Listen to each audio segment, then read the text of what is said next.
మరో బ్రేకింగ్ అంతోంది. ఏపీలో రాష్ట్రపతి పాలన పెట్టాలని డిమాండ్ చేశారు వైసీపీ ఎంపీలు. రాష్ట్రంలో శాంతి భద్రతలను కాపాడాలని పార్లమెంట్ ఆవరణలో వైసీపీ ఎంపీలు నిరసనకు దిగారు. వైసీపీ నేతల ఇళ్లపై దాడులను ఎంపీలు ఖండించారు.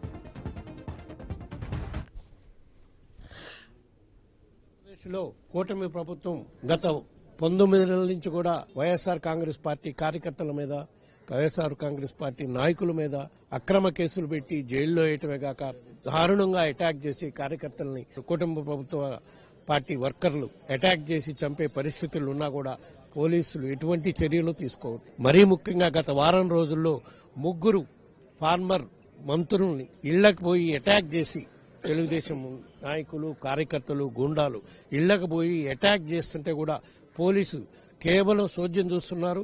సోద్యం చూడటమే కాకుండా వాళ్ళు అటాక్ చేస్తానికి ఇంకా ఫెసిలిటేట్ చేసే కార్యక్రమం చేస్తున్నారు, కానీ లా అండ్ ఆర్డర్ని కంట్రోల్ చేయట్లేదు. 3 మాజీ మంత్రుల్ని అటాక్ చేయడం జరిగింది. ఒకరు విడుదల రజనీ గారిని అటాక్ చేయడం జరిగింది చిలకలూరుపేటలో, 2 అంబటి రాంబాబు ఫార్మర్ మినిస్టర్ని అటాక్ చేయడం జరిగింది, జోగి రమేష్ ఫార్మర్ మినిస్టర్ని అటాక్ చేయడం జరిగింది. వీటన్నిటిపై కూడా కోర్టులను ఆశ్రయించే కార్యక్రమం చేస్తున్నాం.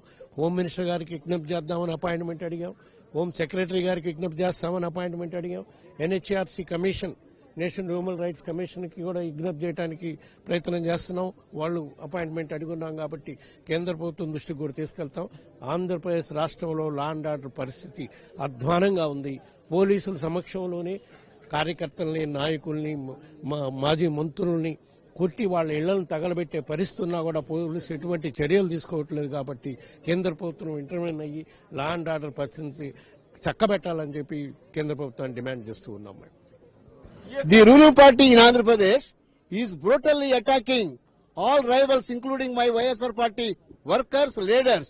They are burning the houses, they are burning the cars, they are burning the so many the cases. And what I want is, even they maintain a separate constitution, Red Book Rajyangam. That's why we want justice. We want the Honorable Prime Minister, the Home Minister to intervene and control the law and order. You know what?